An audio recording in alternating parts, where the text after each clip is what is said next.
Bakristo bavandimwe, Kristo Yezu akuzwe. Mbifurije guhorana ibyishimo bya Pasika n'amahoro Kristo atanga. Munyemerero dusangiye amasomo matagatifu atwinjiza mu iyobera rya Pasika, amasomo adushishikariza kuba abahamya b'urukundo n'impuhwe byigaragaje mu rupfu n'izuka bya Yezu Kristo. Ni munyemerero tuyasangire amasomo y'uyu munsi. Isomo rya mbere, isomo ryo mu gitabo cy'ibyakozwe n'intumwa. Ku munsi wa Pentekoste, Petero abwira rubanda ati inzu yose ya Isirayeli nimenye idashidikanya ko Yezu mwabambye Imana yamugize umutegetsi n'umukiza.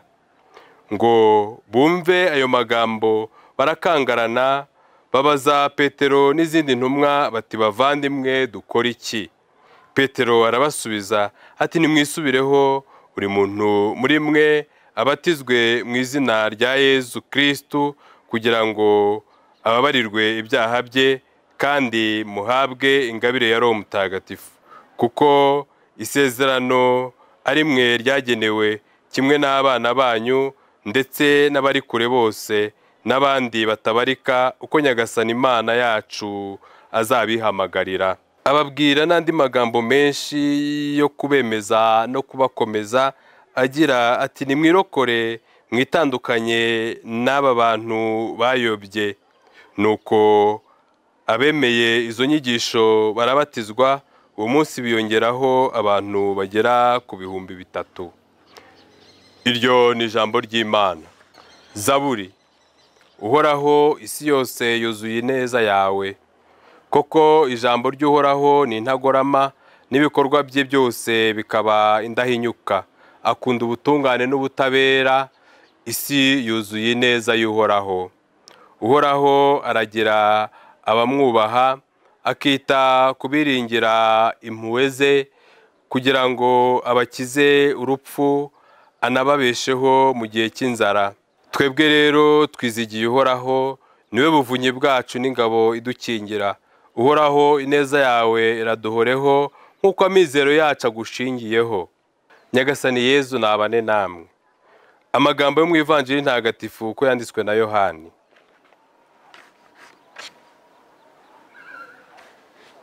Muri icyo gihe abigishwa bavuye kumva basubira imuhira, Mariya we akomeza guhagarara iruhande rw'imva arira. Uko yakariraga arunama arunguruka mu mva. Nibwo abonye abamarayika babiri bambaye imyenda yererana bicaye aho umurambo wa Yezu bari bawushyize, umwe ahagana ku mutwe undi ahagana ku birenge.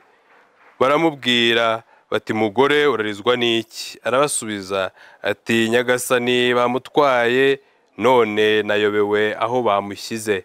Akivuga ibyo arahindukira areba inyuma, maze abona Yezu ahagaze, ariko ntiyamenya ko ari Yezu. Yezu aramubwira ati mugore urarizwa n'iki? Urashaka nde? Mariya akeka ko ari umunyabusitani, aramubwira ati nyakubahwa, niba ari wowe wamutwaye, mbwira aho wamushyize maze mujyane. Yezu aramubwira ati Mariya we. Undi arahindukira ahera ko amubwira mu Gihebureyi ati Rabuni, ari byo kuvuga ngo mwigisha. Yezu ahita amubwira ati ntushake kungumana, kuko ntarazamuka njya kwa Data, ahubwo genda usange abavandimwe banjye, maze ubabwire ko ngiye kwa Data ari we So, ku Mana yanjye ari nayo Mana yanyu. Nuko Mariya Madalena ajya kubwira abigishwa ati nabonye Nyagasani, nimwumve n'ibyo yambwiye. Iyo ni Ivanjiri ntagatifu.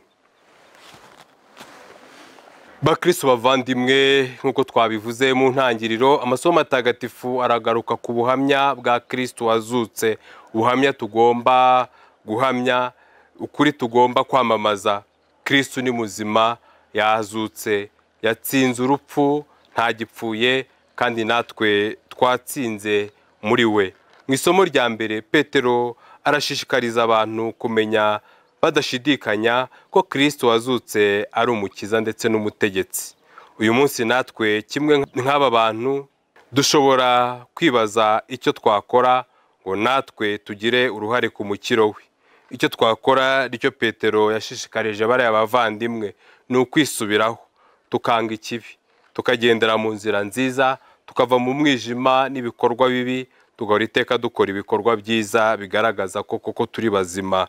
Icyo dusabwa ni ukuvugurura amasezerano yacu ya batisimu, kuko batisimu twarayihawe, ariko tugomba guhora iteka twivugurura, tuvugurura n'amasezerano yacu kugira ngo turusheho kwitandukanya n'umwanzi sekibi nk'uko twabisezeranye, turusheho gukunda Imana yonyine no kuyikorera tutayibangikanya. Icyo twakora ni ukwemera no kwakira ingabire ya Roho Mutagatifu nk'impano ya Kristo wazutse. Kwakira imbabazi z'Imana tubikesha kwemera Kristo nicyo dusabwa muri iki gihe cya Pasika. Ivanjiri iraduhamagarira kuba abahamya ba Kristo, bamushakashaka kandi bagashimishwa no kumubona. Mu kwigaragariza abantu Yezu wazutse ntibahitaga bamumenya kuko yari yambaye umubiri wuje ikuzo. Ntabwo yari wa wundi bari bamenyereye, ahubwo yaje abagaragariza ikuzo rye kugira ngo barusheho kumumenya no kumwemera, kandi abagaragarize ikuzo nabo bazahabwa igihe biyemeje kuba abakristo, igihe biyemeje kuba bamukurikira kandi bamukurikiza. Yezu Kristo ahamagara Mariya mu izina rye, Mariya akamumenya. Mu by'ukuri izina ni ikintu gikomeye cyane, noneho no mu muco w'Abayahudi izina ni ryo muntu. Umuntu ukwiteranya mu izina ntaba akuzi. Ntabwo nshobora guhura nawe witwa Diane ngo ejo nzakwite Ariane ngo mbe ni ikintu kigushimishije. Iyo umuntu akuzi mu izina, yego aba agufiteho ububasha, ariko muba munafitanye umwihariko, muba munafitanye uburyo mubanyemo. Mariya rero ashakashaka Yezu ntiyigeze amenya ko ari we, yamwitiranyije n'umunyabusitani, kuko Yezu Kristo yari ataramwibwira, yari ataramuvugisha mu izina rye. Akimuvugisha mu izina rye byose byarahindutse, abasha kumenya ko ari we Nyagasani kandi yumva yamugumana. Ariko Yezu amusaba kujya kwamamaza hose izuka rye, amutuma kubwira abavandimwe be ko ari muzima. Nk'uko rero amutuma, natwe aradutuma, kuko mu izuka rye Imana ye yabaye Imana yacu, maze natwe tuba abana b'Imana tubikesha iryo zuka rye. Kristo rero yaratwitangiye kugira ngo natwe tubarirwe mu bana b'Imana. Ibi bidutera ishema ko turi abana b'Imana tubikesha amaraso ya Yezu Kristo, we witanze kugira ngo tubabarirwe, agapfa kugira ngo tubone ubuzima. Kristo rero ni umutegetsi n'umukiza. Bavandimwe, ni iki twakora kugira ngo umukiro we natwe ubashe kutugeraho? Tugomba kwisubiraho, tugakunda ubutungane n'ubutabera, tukavugurura amasezerano yacu twahawe, tukakira ingabire ya Roho Mutagatifu utumenyesha inzira y'ubugingo, tugashakashaka Yezu, tugashimishwa no kumubona, tukababazwa no kumubura. Tube intumwa ze zamamaza umukiro n'umutsindo bye, kugira ngo aho turi hose dushimishwe n'izuka rye, kandi dufashe abantu kurushaho kumwemera, kurushaho kumukunda, ndetse no kumukorera bamuyobotse n'umutima wabo bose.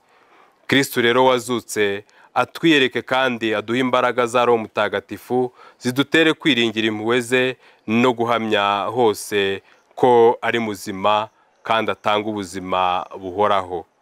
Nyagasani Yezu nabane namwe, ushobora byose kandi akabana nyirimpuhwe, nabaho umugisha, abarinda bakomeza bitaho, baha amahoro, Imana Data na Mwana na Roho Mutagatifu. Amen.